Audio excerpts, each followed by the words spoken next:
Muy buenos días, estimados colegas, compañeros de trabajo, invitados especiales para estas primeras jornadas de actualización profesionales de Prevaler, donde estamos celebrando el 20º aniversario de esta prestigiosa y gran empresa.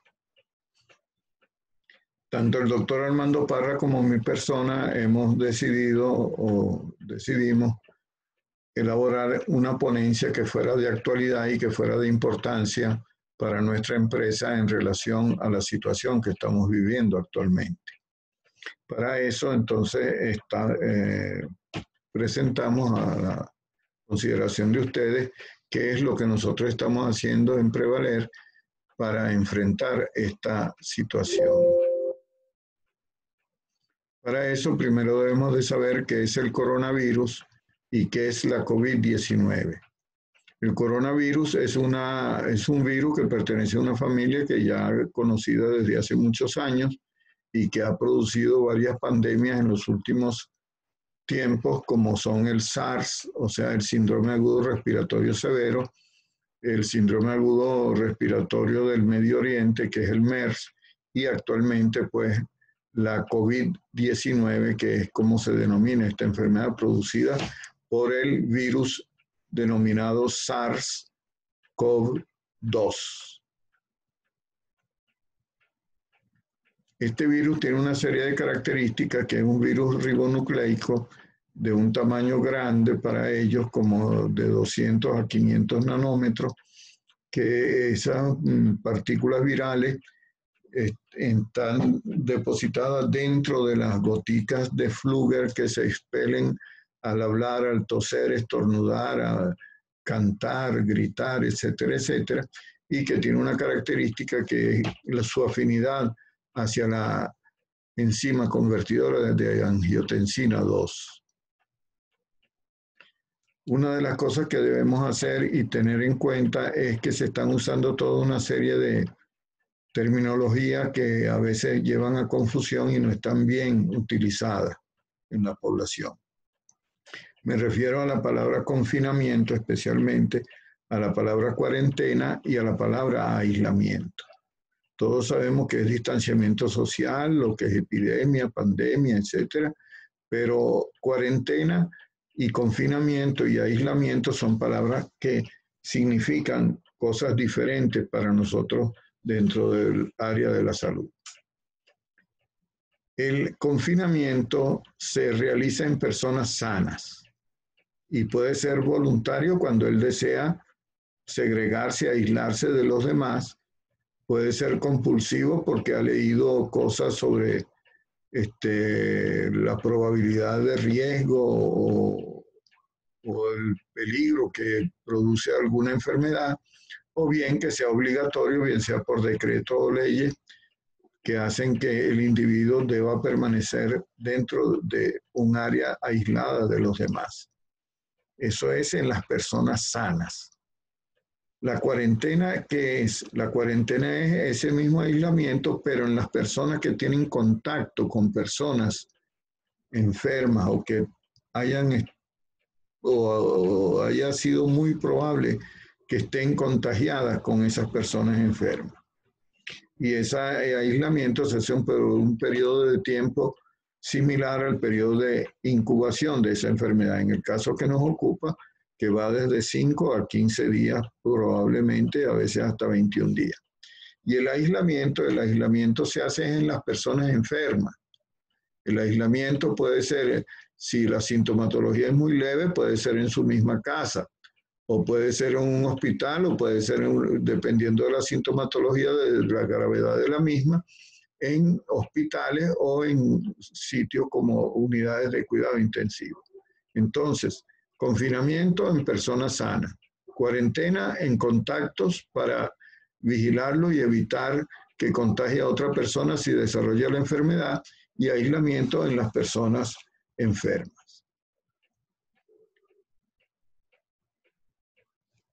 ¿Cómo se propaga este virus? Ya lo hemos dicho que la infección se produce porque las partículas del virus se encuentran dentro de las gotas que se expelen al hablar, al toser, al estornudar, y entra esa vía de transmisión a través de esa gotica, cuando llegan a la nariz o la boca de una persona sana, puede inhalarse y llegar y colonizar en su sistema respiratorio.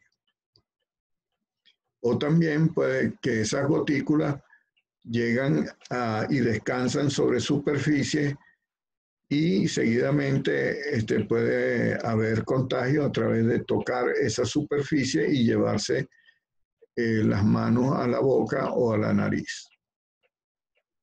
Aquí vemos la probabilidad de contagio que hay cuando una persona enferma usa o no usa medidas de protección como el tapabocas y el probable hospedador o persona sana la usa o no.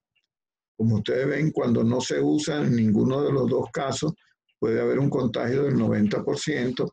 En cambio, cuando se usa en los dos casos, esto baja hasta un 1.5%.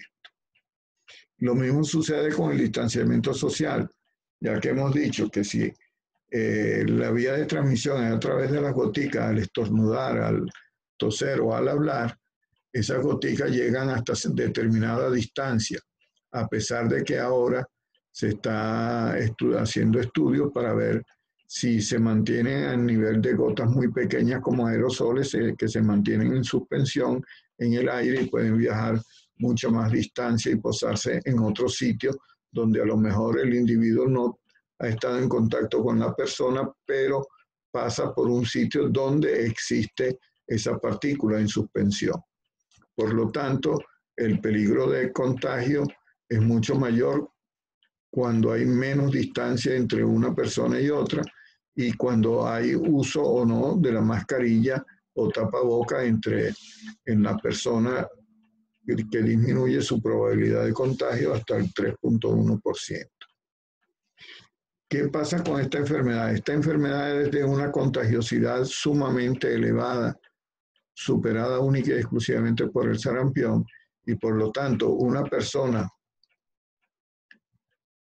sola persona puede contagiar a 2 o más personas y cada una de esas personas contagiadas a su vez a 2 o más personas y en muy pocas horas pues se produce contagio a cientos y a veces hasta miles de personas en muy poco tiempo y por lo tanto la presentación de esa contagiosidad es de tipo exponencial. ¿Dónde es más alto el riesgo de contagio? Bueno, en los hospitales y en los sitios donde hay aglomeración de personas, donde no hay distanciamiento social y en donde haya personas que puedan producir la transmisión de esa enfermedad. En los bancos, en los elevadores, en los cines, en los sitios donde hay muchas personas. ¿Dónde es menos probable? Pues en su casa, ya que hay muy pocas personas, se mantiene un distanciamiento social y en los vehículos particulares.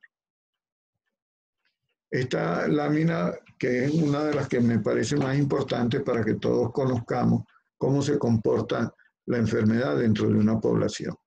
De cada 100 personas que se contagia, hay un 85%, o sea, un 30% que no presenta ningún síntoma durante su enfermedad y un 55% que presenta algunos síntomas muy leves o moderados de la enfermedad y que no necesitan hospitalización. El problema es que los que no presentan síntomas y los que presentan síntomas muy leves pueden ser transmisores de la enfermedad hasta por un periodo que varía entre de 15 días a 21 días. Y luego hay un 10% de personas que tienen una sintomatología que empieza después de su periodo de incubación con síntomas severos o graves y que necesitan hospitalización. Y hay un 5% que los síntomas son tan críticos que necesitan estar en unidades de cuidado intensivo y a veces requieren de respiración mecánica. Problema de esto que estos son los dos grupos, este 15% son los que copan la demanda o hacen la demanda de los servicios de salud de una población y producen una mortalidad que va de un 15% a los que necesitan nada más hospitalización a un 50% en los que llegan a la unidad de cuidados intensivos. Y durante todo ese tiempo que están hospitalizados o permanecen en terapia intensiva, son transmisores de la enfermedad. ¿Cómo se comporta el riesgo de morir cuando se adquiere esa enfermedad? O sea, la tasa de letalidad aumenta con la edad, es mayor en el hombre que en la mujer y aumenta con enfermedades preexistentes o comorbilidades en el individuo, especialmente aquellas enfermedades que disminuyen la capacidad de su sistema inmunológico, como enfermedades cardiovasculares, diabetes, respiratorias crónicas, hipertensión o cáncer. ¿Cómo se comporta la enfermedad en una población? Ya hemos visto que la enfermedad, hay una fase preparatoria donde hay casos importados que se van presentando y esos casos importados después producen contagio o transmisión a personas sanas y esas personas sanas vimos cómo se contagia a otras personas en forma exponencial y entonces sucede una fase exponencial de casos que llega a un pico y luego hay una fase de mitigación cuando se toman las acciones para disminuir la transmisibilidad y hay después una fase de reducción cuando se produce inmunidad de rebaño que llaman. Pero siempre queda una área de la población que no está inmunizada y pueden ser susceptibles a una segunda ola de contagios y de producción de la enfermedad. Esto es lo que pasó en España, primeros casos importados, luego dentro de su misma comunidad, los casos en forma exponencial, la mitigación y reducción de los casos, los cuales llevó meses. Eso a veces tarda entre 2, 4, 6, 8 meses, dependiendo de la capacidad de los sistemas de salud de cada una de las naciones para afrontar esta enfermedad. Esta es la forma como se produce cuando la transmisión está fuera de control y esta es la forma que debería producirse cuando hay una capacidad de controlar la vía de transmisión y los contagios dentro de una población. Por lo tanto, ¿qué es lo que se necesita hacer? Lo que se necesita hacer es la llamada aplanar la curva de transmisibilidad de la enfermedad. O sea, tomar las medidas de control para que no sea exponencial, sino que sea distribuida ese número de casos a través del tiempo hasta una capacidad que esté acorde con la capacidad del sistema de salud para poder afrontarla. ¿Qué pasa en Venezuela? En Venezuela sucede que en el primer mes donde se diagnosticaron los casos, que fue a partir del 12-13 de marzo, los números de casos fueron muy pocos, en dígitos o 2 dígitos bajos, y luego a partir del 15 de mayo comenzó a incrementarse el número de contagios, el número de casos días, no en una forma exponencial como sucedió en otros países de Europa y Estados Unidos, México, pero de otros países de Latinoamérica, pero sí en forma mucho más rápida. Y actualmente pues vemos los datos que tengo puestos aquí en la ponencia hasta el 17 de junio, que ya van 3.000 y tantos casos, pero ya están por encima de los 4.200, 4.300. Esta es la forma como se está presentando y ya estamos tomando una forma de curva igual a la de los otros países. Entonces, ya conociendo todo esto, ¿qué podemos hacer para eludir ese contagio y romper esa cadena de transmisión?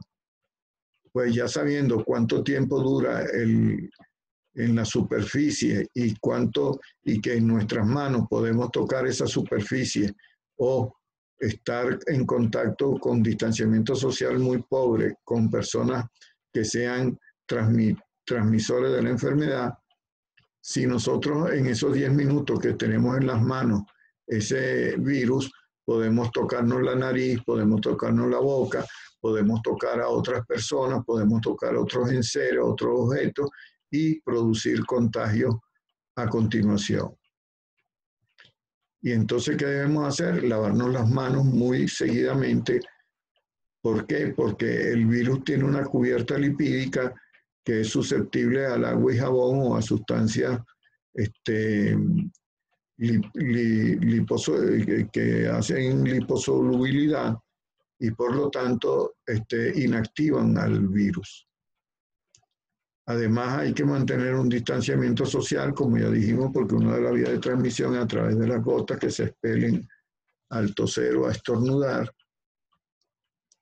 Y realizar todas las indicaciones de la Organización Mundial de la Salud. O sea, lavarse con agua y jabón con frecuencia las manos, usar detergente, desinfectantes, el desinfectante, evitar tocarse la cara con las manos, cubrirse o toser al estornudar con la parte interna del brazo, evitar el contacto con personas infectadas, evitar asistir a sitios donde haya congregaciones masivas de personas, mantener distancia social, limpiar frecuentemente y desinfectar los sitios o superficies en los que se tiene contacto frecuentemente, permanecer en casa si empiezan los síntomas, usar el tapabocas, que como vimos es una barrera para la diseminación de la enfermedad, y que si ha viajado o ha tenido contacto con personas que provienen de países afectados o presentan síntomas similares a los de la enfermedad, consultar al médico. En base a todo esto, hemos elaborado una serie de procesos administrativos y de protocolos y organizado la atención de Prevaler en base a la serie de decretos oficiales y de sugerencias o protocolos de la Organización Mundial de la Salud. En primer lugar, debemos recordar que en Venezuela, a través de la pandemia, cuando se tuvo conocimiento y el decreto de pandemia por parte de la Organización Mundial de la Salud, en Venezuela se decretó un estado de alarma y por esa pandemia a partir del 13 de marzo y se designaron los llamados centros centinelas para atender a los pacientes que presentaran la enfermedad. En el estado Carabobo tenemos 3 centros centinelas, como son en Valencia la ciudad hospitalaria de Enrique Tejera, en Puerto Cabello el Hospital Dr. Francisco Molina Sierra del Seguro Social y en Mariara el Hospital Simón Bolívar. Además, esto está apoyado por toda la red de asistencia de salud integral comunitaria conformada por los llamados Centros de Diagnóstico Integral o CDI.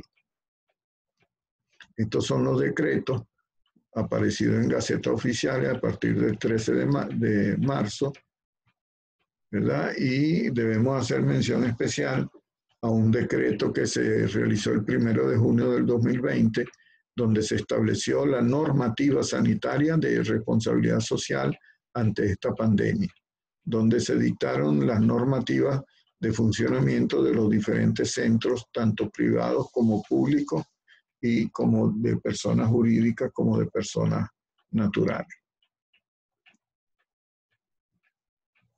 ¿Qué hicimos? Lo primero que hicimos en Prevaler fue hacer un inventario tanto de los recursos humanos necesarios para esa atención de los pacientes como de los recursos necesarios para el mantenimiento de la clínica y de los materiales y equipos para la atención y protección de ellos. Además, qué tipo de pacientes iban a ser atendidos y qué proceso administrativo íbamos a implementar de acuerdo a los decretos tanto de la OMS como de los decretos oficiales aparecidos en Gaceta Oficial.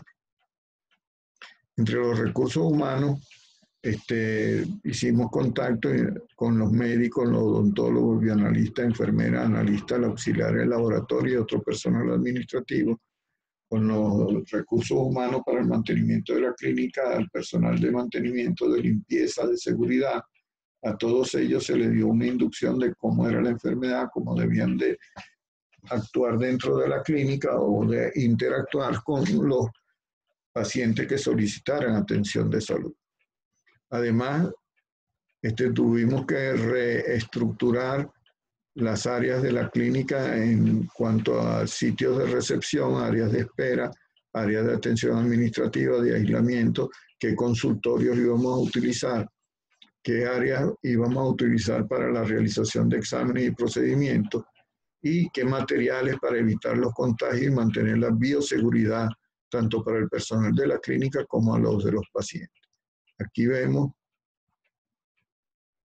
a personal médico utilizando su tapabocas, su lente de seguridad, su visera, sus geles antibacterianos, y a lo mismo el personal de enfermería, personal administrativo y de limpieza, y qué pacientes iban a ser atendidos.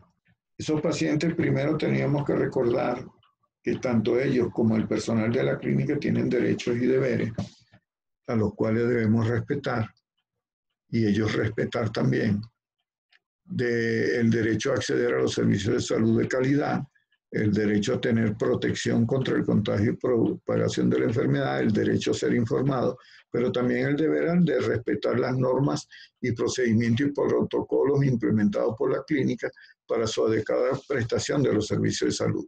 Todo de acuerdo pues con los decretos oficiales y con las directrices de las organizaciones internacionales de la salud.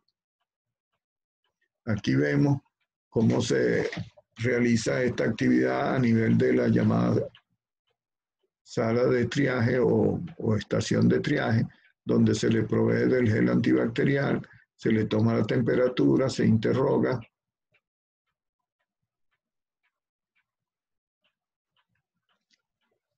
Y otra de las cosas importantes es que debíamos de conocer en la red de atención donde estábamos ubicados para conocer qué sitios dentro de esa red comunitaria de asistencia social, de asistencia de salud, podíamos contar o qué hospitales podíamos contar con ellos. Luego identificamos los lugares donde se iba a hacer la recepción de pacientes, donde se iba a colocar la sala de espera, la sala de aislamiento, los consultorios, la realización de los exámenes y establecer el circuito de atención. El sistema de señalización es referente a poner afiches y carteles de información sobre cómo lavarse las manos, cómo toser, estornudar, mantener el distanciamiento social, cómo sentarse en la sala de espera, cómo utilizar la escalera, cómo saludar o interactuar. Aquí vemos en una de las salas de espera, pues, que están señalizados los sitios donde no deben estar ocupados, no sentarse, y además con personal de apoyo para evitar congregaciones de pacientes en un sitio determinado y que mantengan distanciamiento social. Lo mismo para el personal administrativo, de no usar con huellas dactilares para abrir las puertas. Las personas que vayan a buscar información en los sitios administrativos también mantener distanciamiento social. Igual el uso de los ascensores, ya señalizados cómo deben ir, nada más 2 personas. Y la ruta de atención de las personas, a los que vienen con cita o sin cita, a los que van al laboratorio, a quirófano o a los diferentes tipos de consultas, y hay diferentes tipos de seguros que vienen para atenderlo en forma mucho más expedita y disminuir el tiempo de estancia dentro de la institución. También lo de la protección, limpieza y desinfección ambiental, que es que debemos garantizar que todas las personas que estén dentro del local estén provistas de tapabocas, tanto el personal acompañante como de pacientes, y el uso del gel bacterial o del alcohol, aumentar el número de limpieza de la clínica utilizando los productos recomendados por la Organización Mundial de la Salud, y en caso de contaminación de camillas, sillas, pisas con sustancias biológicas, pues disponer de ellos y desecharlos en forma, siguiendo los protocolos de la Organización Mundial de la Salud en cuanto al desecho de materiales biológicos. Reforzar la limpieza de las zonas más expuestas y la remoción de los equipos de protección básicos debe realizarse en sitios preestablecidos y disponerse en sitios o en envases clasificados para tal fin. Entonces, sabiendo esto, pues la desinfección se hace de acuerdo a los tiempos de permanencia del virus en la superficie en forma muy frecuente. La recepción de los pacientes que deben esperar fuera, garantizar que estén usando tapabocas, el distanciamiento social y establecer la atención en base a prioridades de embarazadas, niños, de personas de tercera edad. Y la estación de triaje, que es quizás la más importante de todas, cuyo objetivo es detectar a los pacientes sospechosos de tener COVID-19 antes de hacerle el ingreso a las instalaciones. ¿Cómo lo hacemos? Mediante interrogatorio, toma de temperatura, encuesta de síntomas y signos, asignándole un puntaje y un breve examen en caso de presentar alguna sintomatología por parte del médico asignado para la estación de triaje. Y que establecer si cumple o no con los criterios de casos sospechosos emanados de la OMS, o sea, la Organización Mundial de la Salud. El personal de triaje es un médico y una enfermera, como dijimos anteriormente, bien entrenados y dotados de los materiales para tomar todas las medidas para mantener la bioseguridad tanto del paciente como de la persona. Aquí en los sitios donde van a esperar fuera de la clínica, la estación de triaje con la enfermera con su equipo de protección personal básico, la encuesta, la pistola para tomar temperatura, su gel antibacterial, que se hace con el paciente, se le da su gel antibacterial, se le toma la temperatura, se le interroga, ¿verdad? Aquí estoy yo, que también me hicieron todo el procedimiento igualito. ¿Y qué conducta vamos a seguir ante el paciente sospechoso? Se referirá a la red centinela correspondiente y en los casos sintomáticos no sospechosos que vienen a consulta pasarán a un área dispuesta especialmente para ello, donde se realizarán los trámites administrativos pertinentes en forma más expedita y se le avisará al médico. Esta es la encuesta que se hace y estos son los criterios de sospecha de COVID-19. Si tiene fiebre, 2 o más síntomas y que en los últimos 14 días tengan historial de viaje. Si son personal interno de cárceles o cuarteles y que presenten esos síntomas, o que hayan estado en contacto estrecho con uno más de esos síntomas, o toda la persona que le aparezca de repente la pérdida del gusto o la pérdida del olfato, sin otra etiología que la explique, o bien todo paciente que proviene de un sitio donde se reconoce que hay casos comprobados de coronavirus. Esto después, ese paciente pasará a una sala de aislamiento, ¿verdad? Donde hay restricción, como dijimos anteriormente, del paso de personal y tanto de pacientes como de personal administrativo de la clínica. Aquí vemos cómo está en la sala de espera, cómo hay una sala acondicionada para casos que ameriten permanecer en forma aislada mientras se le hace su referencia para ser referido al centro de centinelas o de la red de asistencia de salud comunitaria. Y muy agradecido por su atención y esperamos que haya sido de su agrado y sea útil para un futuro. Y a Prevaler, pues felicitaciones en su 20º aniversario y gracias por habernos hecho formar parte de ese sueño, el cual ahora es una realidad. Gracias.